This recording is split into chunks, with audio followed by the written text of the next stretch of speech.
तो हेलो दोस्तों, स्वागत है आपका अर्जुन मैथ्स पर। जहां आज हम हाजिर हैं आपके लिए 5 प्रश्नों की सीरीज़ को लेकर और उस सीरीज़ को आगे बढ़ाते हैं और देखते हैं कि आज हमारे पास कौन कौन से प्रश्न हैं। तो देखिए, जो पहला प्रश्न है वो कह रहा है 2 उम्मीदवारों के एक चुनाव में डाले गए कुल वोटों का 30% वोट पाने वाला उम्मीदवार 16,000 वोटों से पीछे रह गया। कुल कितने वोट डाले गए थे? देखिए, चुनाव में हमारे पास 2 उम्मीदवार थे। सेकंड वाला उम्मीदवार जो हार गया उसको मिला आपका 30% वोट और वो 16,000 वोटों से पीछे रह गया। तो 16,000 वोटों से आगे कौन रहेगा? तो पहला वाला उम्मीदवार। अगर कुल वोट प्रतिशत माने हम 100%, तो 100% का 70% ये पाया और 30% ये पाया।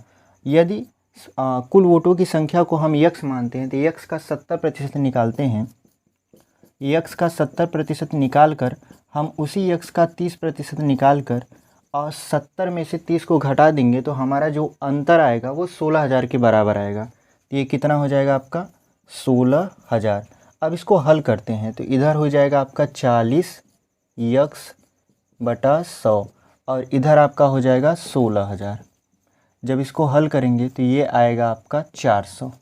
400 में जब 100 का गुणा करा देंगे तो आएगा 40,000। यानी जो कुल वोट प्रतिशत था वो 100 था और 100 का मान कितना आ गया आपका? 40,000। यानी कुल कितने वोट थे हमारे? तो 40,000 वोट थे। तो कौन सा ऑप्शन आपका सही होगा? तो option number A is the right answer. बढ़ते हैं अपने अगले प्रश्न की तरफ। चलिए देखते हैं दूसरा प्रश्न। जो हमारा दूसरा प्रश्न है वो कह रहा है कि एक फल विक्रेता 1 रुपया में 2 के हिसाब से नींबू खरीदता है और 3 रुपया में 5 के हिसाब से उन्हें बेचता है। उसका लाभ प्रतिशत क्या है? तो अगर ऐसा सवाल दिया रहे तो आप सीधे जो सवाल में अंक दिए हैं उनको सीरियल से लिखिए।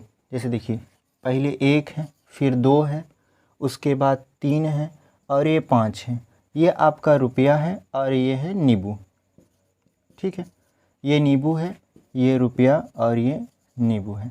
ठीक है, अब देखिए, अब इसको देखेंगे तो एक सीक्वेंस बन गया है। तो आप इसका गुणा करवा लीजिए। 2 और 3 का गुणा करवाएंगे तो 6 हो जाएगा। फिर इसका गुणा करवाइए 1 और 5 का, तो यहाँ माइनस लगा दीजिए।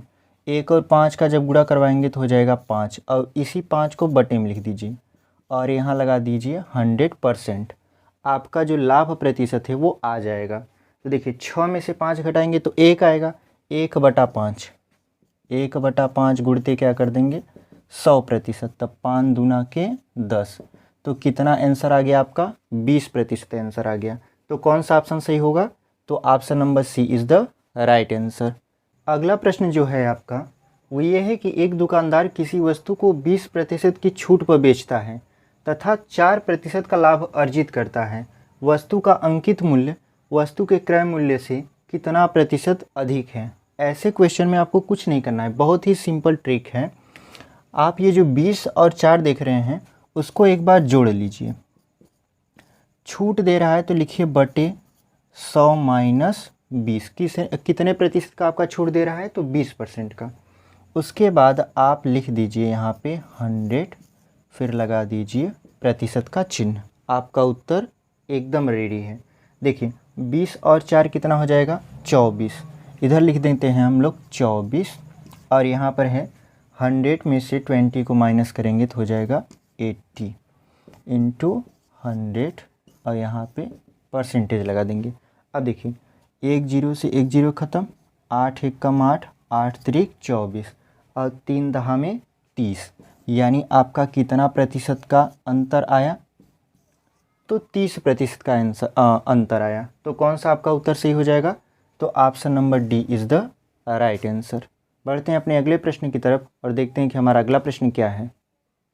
हमारा अगला प्रश्न है, 2 बैंकों से 1,000 रुपये पर 2 वर्षों में साधारण ब्याज का अंतर 20 रुपया है, तो उनके ब्याज दरों में क्या अंतर होगा? ये क्वेश्चन बहुत ही सिंपल है, इसको थोड़ा सा देखेंगे तो सॉल्व हो जाएगा। अब देखिए, ब्याज दरों में जब अंतर पूछ रहा है तो ऐसे प्रश्न में आपको कुछ नहीं करना है, बस लिखना है ब्याज कितना है। तो ब्याज है आपका 20 रुपया, तो 20 गुणे 100 लिख दीजिए।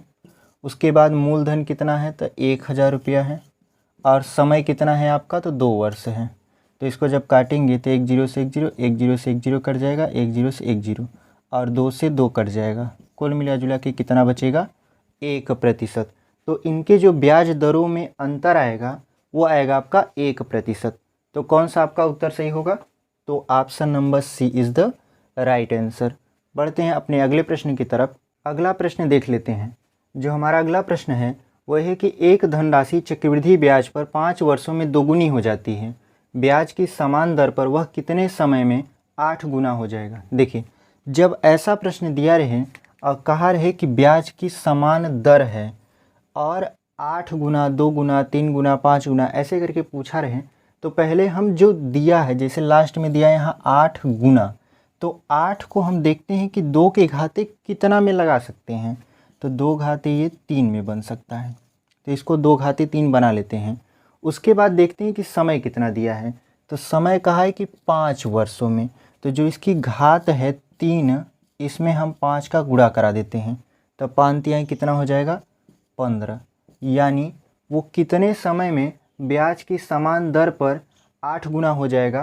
तो 15 वर्ष में हो जाएगा। तो आपका उत्तर एकदम तैयार है। तो कौन सा आपका ऑप्शन हो जाएगा? तो option number A is the right answer. उम्मीद है आपको हमारी वीडियो पसंद आ रही होगी। यदि हमारी वीडियो आपको पसंद आ रही है तो हमारे चैनल को सब्सक्राइब करिए, वीडियो को लाइक करिए, अपने दोस्तों तक शेयर करिए। मिलते हैं आपसे ऐसे ही किसी प्रश्न में, तब तक के लिए धन्यवाद।